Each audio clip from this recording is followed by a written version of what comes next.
Through much of the 19th century and up until the 1960s and 1970s, in some cases even more recently, scholars from the mainstream of Southern Baptist religion and culture, at universities like Furman and Mercer and at institutions like the Southern Baptist Theological Seminary and the North and South Carolina Baptist Historical Societies, dealt reasonably candidly with the extreme behavior of early separate Baptist preachers and congregations in the Carolinas.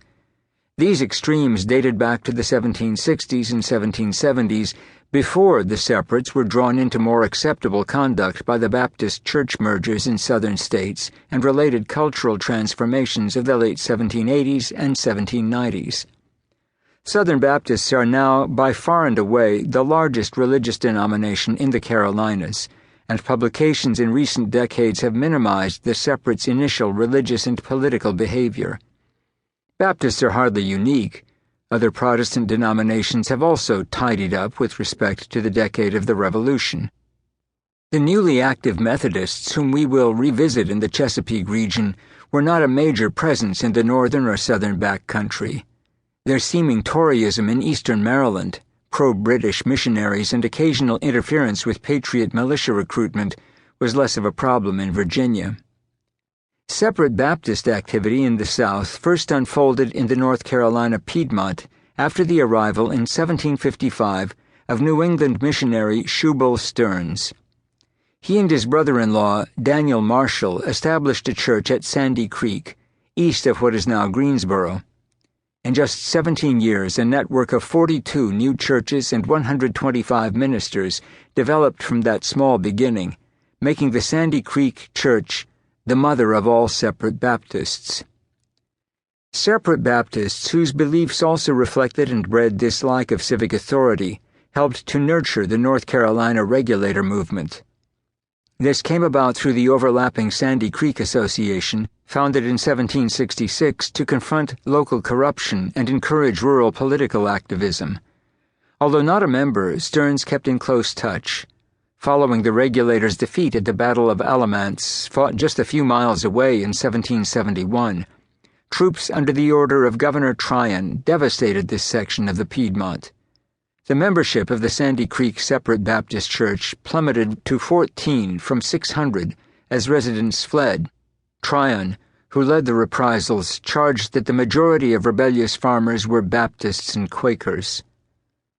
This was probably true, but the interaction of Baptist New Lights and Quaker Inner Lights in the North Carolina backcountry told only part of the tale. The Pennsylvania-fed population of the Piedmont also included two other faiths with mystical and pacifist overtones: Dunkards, Moravians, and loosely affiliated sympathizers of German background. The Regulator movement also bore some of their imprint, according to one of its closest researchers. No group so unusual or so unmilitarily minded was likely to reassemble to fight under Loyalist auspices. 100-odd miles to the southwest, many of the same population groups, Pennsylvanian and North Carolinian, Scotch-Irish, German and English, Presbyterian and Baptist, had also been pouring into the South Carolina backcountry. Churches were few and denominational lines were melting. Larger numbers of Scotch-Irish were disaffecting, and here again the influence of Shubal Stearns was at work, albeit through preacher Philip Mulkey, whose preachings went far beyond those of his early mentor.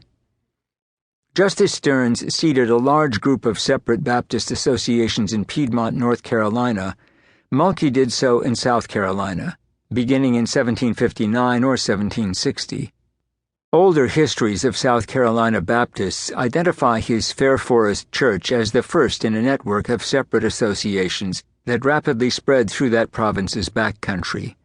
Their locations, collected and marked in one old map, can be shorthanded as the area lying between the Broad and Saluda rivers.